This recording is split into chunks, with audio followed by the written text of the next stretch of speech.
Iran पर टिकी हुई हैं। ईरान के सुप्रीम लीडर अली खामेनेई की अंतिम यात्रा को लेकर पूरे देश में अभूतपूर्व माहौल है। करोड़ों लोग उन्हें अंतिम विदाई देने के लिए सड़कों पर उतर आए हैं, लेकिन इस जनाजे पर एक बड़े हमले की आशंका ने पूरे पश्चिम एशिया का तनाव कई गुना बढ़ा दिया है। अमेरिका और इजरायल को लेकर ईरान की सख्त चेतावनी के बीच आखिर क्यों खामेनेई का जनाजा दुनिया का सबसे संवेदनशील और सबसे चर्चित आयोजन बन गया है, इस रिपोर्ट को दिखाते हैं।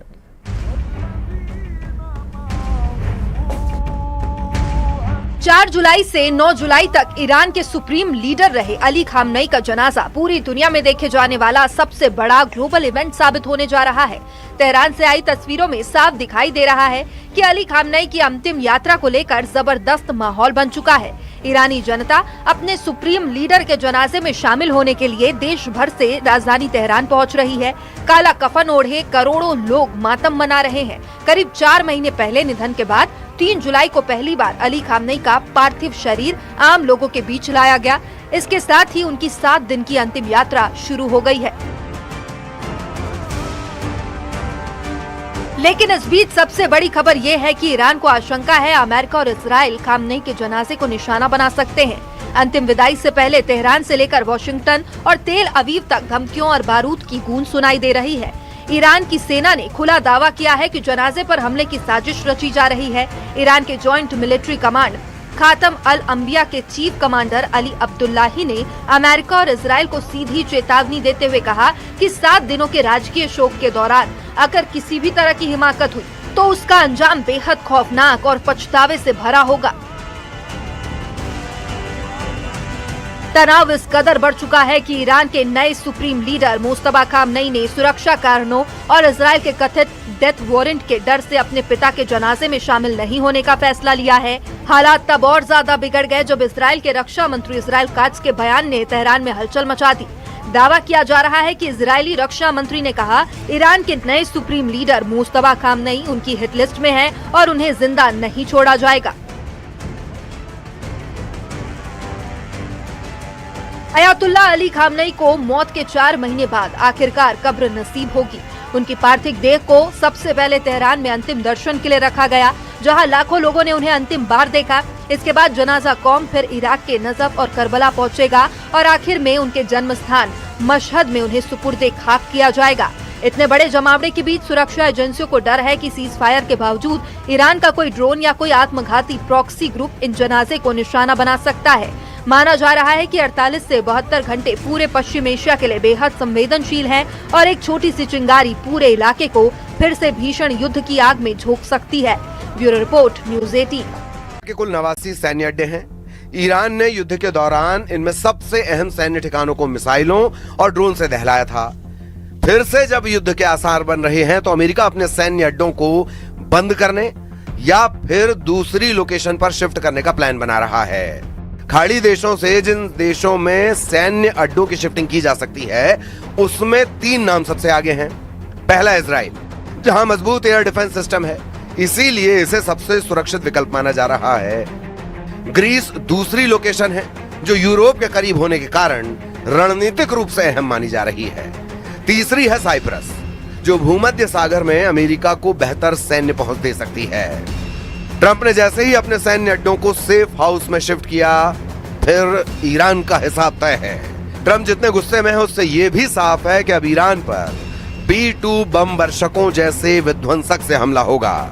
यह अमेरिका का ऐसा बमबाज है जो कभी चमगादड़ की तरह नजर आता है तो कभी चील जैसा दिखता है। ऐसा बम्बर जिसकी उड़ान का मतलब है बहुत ही खास मिशन। अमेरिका का B-2 बॉम्बर BBB फॉर्मूले के साथ उड़ता है। फॉर्मूला BBB यानी बंकर बस्टर बम B-2 दुनिया का अकेला ऐसा बॉम्बर है जो 3 तरह के बहुत ही खतरनाक बंकर बस्टर फायर कर सकता है। पहला है GBU-28, दूसरा है GBU-72, तीसरा है GBU-57, जिससे अमेरिका ने ईरान की फोर्दो परमाणु साइट पर हमला किया था। हालांकि तब ये सवाल उठे थे कि आखिर B-2 के हमले से हासिल क्या हुआ। क्या ट्रंप ईरान के परमाणु कार्यक्रम को पूरी तरह मिट्टी में मिलाने में कामयाब रहे या फिर सब कुछ एक दिखावा साबित हुआ? क्योंकि रूस ने तब अमेरिका की सर्जिकल स्ट्राइक की सफलता पर सवाल उठाए थे। 2025 में 12 दिनों के युद्ध में ईरान ने बराबर की टक्कर दी थी।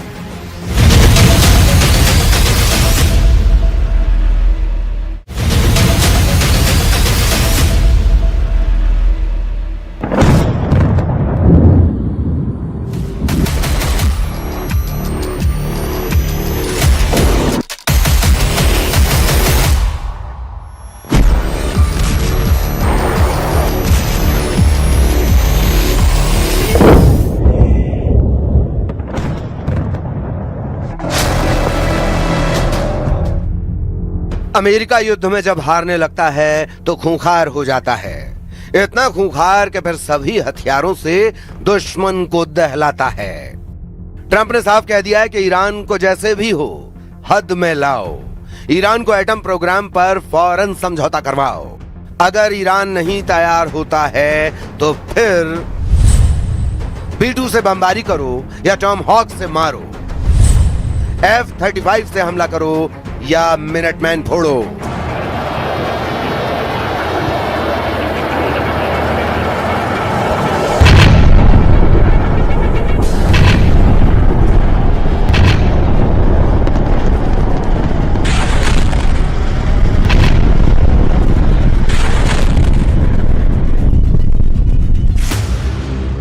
मगर ईरान को अब ट्रंप बख्शने को तैयार नहीं। ट्रंप को अब ईरान की धज्जियां उड़ाने से कोई रोक नहीं सकता। ट्रंप की ईरान ने इतनी परीक्षा ले ली है कि वो होश खो बैठे हैं। ईरान ने कतर में जो कांड किया है उसे ट्रंप ने अपनी इज्जत का सवाल बना लिया है। जैसे ही ईरान की चालबाजी ट्रंप को पता लगी है, उन्होंने फौरन इमरजेंसी वॉर मीटिंग बुलाई। ट्रंप ने रक्षा मंत्री पीट हेग्सेथ और जॉइंट चीफ्स ऑफ स्टाफ के चेयर जनरल डैन केन के साथ वॉर मीटिंग खत्म कर ली है। मुमकिन है जल्द ट्रंप फिर से ईरान को फोड़ने वाला ऑर्डर रिलीज कर दें।